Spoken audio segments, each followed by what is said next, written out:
Hello everyone, welcome back to my channel. तो आपने देखा कि बीपीएससी टीआरई 3 का पेपर लीक हुआ और इस पेपर लीक में सामने आई ईओयू की टीम, जो कि आयोग को ये मनवाने में लगी थी कि पेपर लीक हुआ है।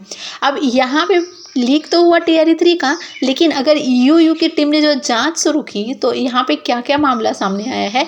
टीआरई 1 सामने आया है, टीआरई 2 सामने आया है, साथ ही साथ जो बीपीएससी का एग्जाम जो इससे पहले हुआ था 66वीं बीपीएससी, इसमें भी धांधली के मतलब मामले सामने आए हैं। साथ ही साथ सिपाही भर्ती और यहाँ पे ये भी मामला खुलकर सामने आया है कि कोई आईपीएस का अधिकारी है और वो अपने रिश्तेदार को बना दे रहा है। इस प्रकार से बहुत सारे ऐसे एक बीपीएससी टीआरई 3 का पेपर लीक हुआ, लेकिन यहाँ पे एक अगर पर्दे खुली है तो पूरी के पूरे यहाँ पे कच्चे चिट्ठे जो हैं वो खुलकर सामने आ गए हैं और साथ ही साथ बहुत सारे ऐसे सबूत भी प्रस्तुत किए गए हैं और एक एक करके पूरी जो जिस प्रकार से ये पेपर लीक की घटना को अंजाम दिया गया है उस पर भी ईओयू की टीम ने बहुत कार्रवाई कर रही है। और आगे भी देखिए क्या कुछ सामने आया है। ट्रांसपोर्ट की गुप्त सूचना कैसे हो गई लीक, क्योंकि ट्रांसपोर्ट की जो सूचना होती है वो आयोग के पास ही रहती है। ईओयू ने कहा है कि विभिन्न आयोगों के द्वारा संचालित परीक्षाओं के printers, transport company, warehouse, logistic आदि की जानकारियां अत्यंत ही गोपनीय होती है। यह जानकारी कुछ चुनिंदा लोगों के पास ही होती है। गिरोह के पास यह जानकारी कैसे पहुंची, इसको लेकर भी सुराग मिले हैं। इसके आधार पर साक्ष्य एकत्रित कर अनुसंधान किया जा रहा है। इस संबंध में बीपीएससी के अतिरिक्त जानकारी को लेकर पत्राचार किया गया है। अधिकारियों ने बताया है कि इस कांड में अब तक कुल 279 अभियुक्तों की गिरफ्तारी की गई है। कांड के अन्य आयामों जैसे वित्तीय अनुसंधान, छापेमारी, अन्य गिरफ्तारियां, परीक्षा के संचालन की कड़ी में अन्य लोगों की भूमिका के संबंध में अनुसंधान जो है वो जारी है।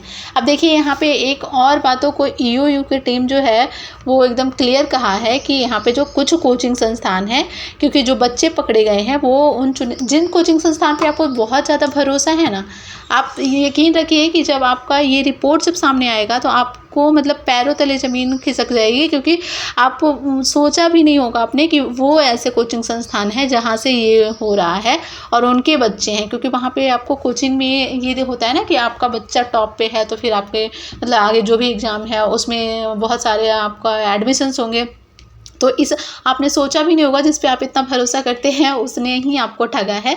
तो ये आपको कुछ लोगों को तो अंदाज़ा भी होगा, क्योंकि देखिए जब पेपर लीक हुआ था तो मतलब बिहार के बाहर के बहुत सारे ऐसे शिक्षक थे जिन्होंने इस पे मतलब बोला था कि हाँ ये गलत हुआ है, पेपर लीक हुआ है।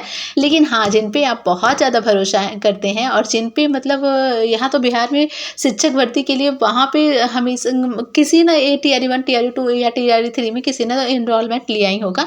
तो वो ऐसे कोचिंग संस्थान जो बड़े लेवल पे हैं वो शामिल हैं। तो आपको बहुत जल्द ही ये न्यूज़ मिलने वाली है कि कोचिंग संचालक के साथ साथ बीपीएससी कर्मी जो भी हैं जिन्होंने भी ये इसमें संलिप्त हैं उनका आपको नाम सामने आपको देखने को मिलेगा।